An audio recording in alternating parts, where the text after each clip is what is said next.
Welcome to Miller's Monsters. I'm Mr. Beelzebub. Behind me is Edgar P. the Scully, and Luna's watching over all this craziness. And I want to talk about the haunted history of the Queen Mary. And this was an ocean liner turned into a hotel, and it's permanently docked in Long Beach, California. Now, the history of the Queen Mary is it was christened on September 26, 1934 by Queen Mary herself. And it ferried both luxury and military passengers. This went on for around 3 decades. And at one point it was pressed into service to transport soldiers during World War II. And in 1967, it retired and was given to Long Beach, California. And then 5 years later, they reopened it as a floating hotel.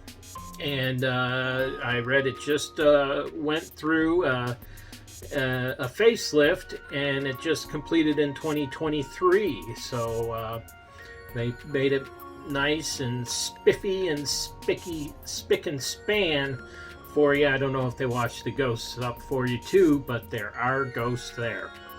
It is said that there's been 49 deaths recorded on the Queen Mary since its maiden voyage.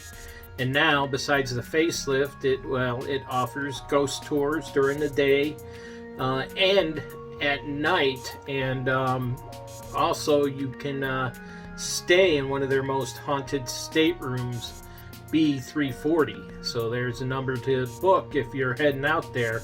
It wasn't always available after a few odd experiences, which we'll get to. It was shut down for a while. They wouldn't let the guests rent it out. So let's get into our Ghosts of the Queen Mary. And before I do that, please take a minute, hit the subscribe button, ring the bell, set yourself up for notifications. And please tell your friends, like, subscribe, and watch as well. We thank you in advance. All right, let's get to it, shall we? Room B340. In 1948, before it was a hotel, a passenger passed away in the room under circumstances that no one has figured out yet. And then the first reporting of paranormal activity there was in 1966, when a woman staying in the room said she was woken up by the sheets being pulled off her bed. And so she screamed, called for help, and they got there, and lo and behold, the person or ghost had vanished into thin air. And in the years since then, guests have reported hearing knocking on the door in the middle of the night, seeing bathroom lights mysteriously turn on and off. The hotel maids have made reports that the water's been running when no one has stayed in the room the night before. And on one occasion, after a maid had just made the bed, the covers were pulled right off the bed. So that would have upset me a little bit more than the ghost. Is after I made the bed, somebody pulled the covers right off of it afterwards. And as I said, the room was closed for a while, but now it has been reopened because the people want to stay in these haunted rooms. All right, so then there is the,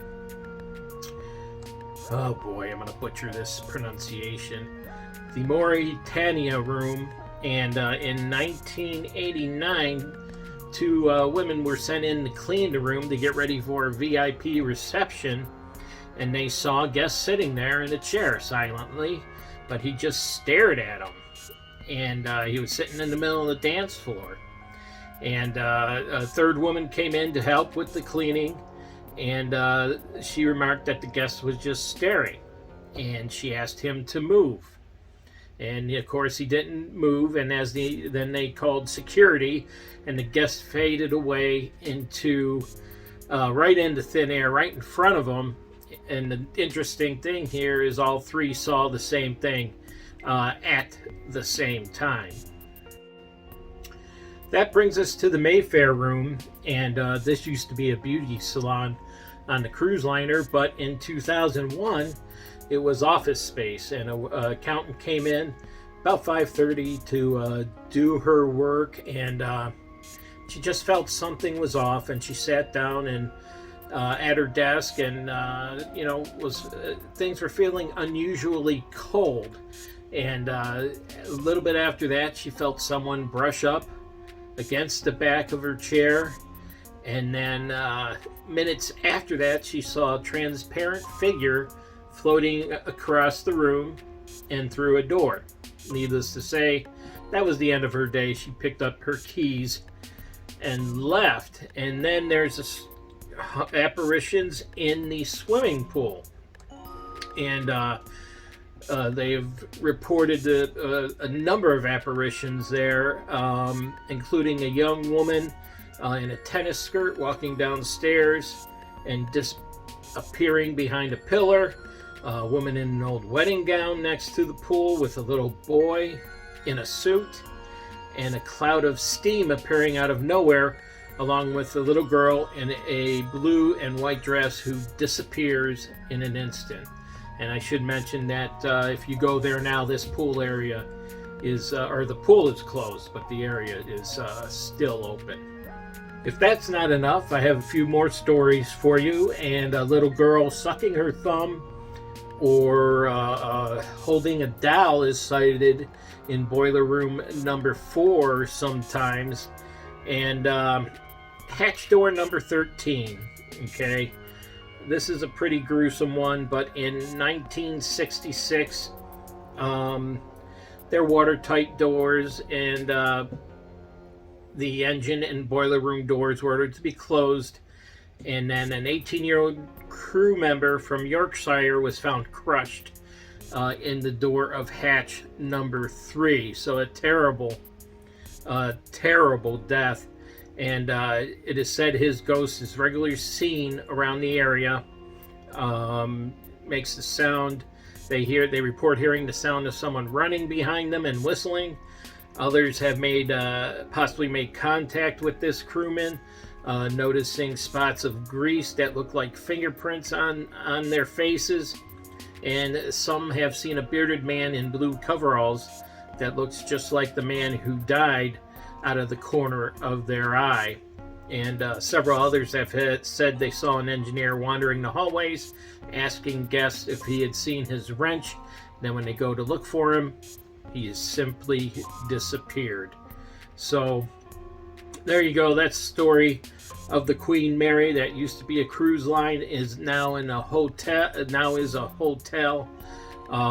You can book a room there. I suggest B340. And I hope you liked what you saw.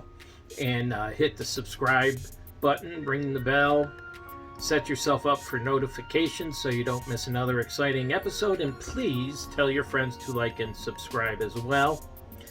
We thank you in advance, and we, Mr. Beelzebub, Edgar P. the Scully, Count Luna, will talk to you later.